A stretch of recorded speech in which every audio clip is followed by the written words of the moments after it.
I think I need to give you guys more history and context about how I came to create a $10 trillion application. And I've told you about my family, right? On both sides of my family, extraordinary titans of industry. I'm billionaires, right? We're talking extraordinary titans of industry. So it was very reasonable for me to assume that eventually I would be making my mark once my kids were old enough and I could focus on my career. And I did, except, of course, it was horrifically stolen from me because I'm a woman, right? But let's talk about everything else. How did I get to a place where I was building these fabulously incredible infrastructure apps? And I was like, where should I begin with this? Where? I think we're just going to begin in college. Let's just start there. So I went to Washington University in St. Louis. How did I end up at WashU? I have nothing but the utmost respect for WashU, and I'm going to talk about that. But how did I end up there? Was I got accepted. It's a top tier school.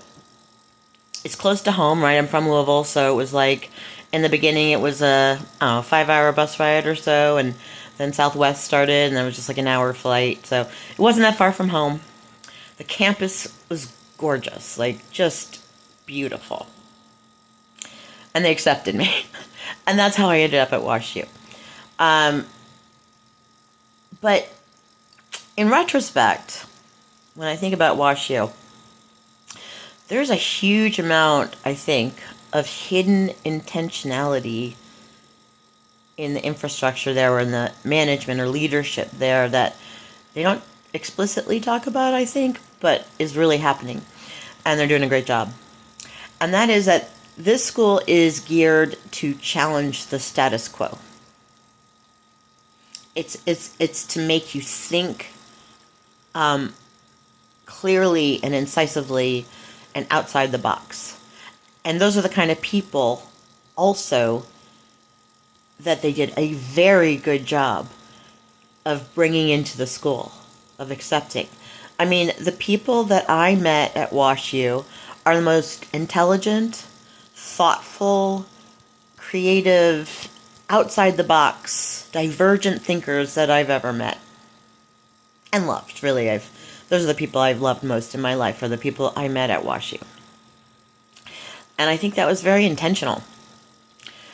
In fact, I even wonder, like, they sort of hover in the rankings at, like, the bottom of the top tier schools.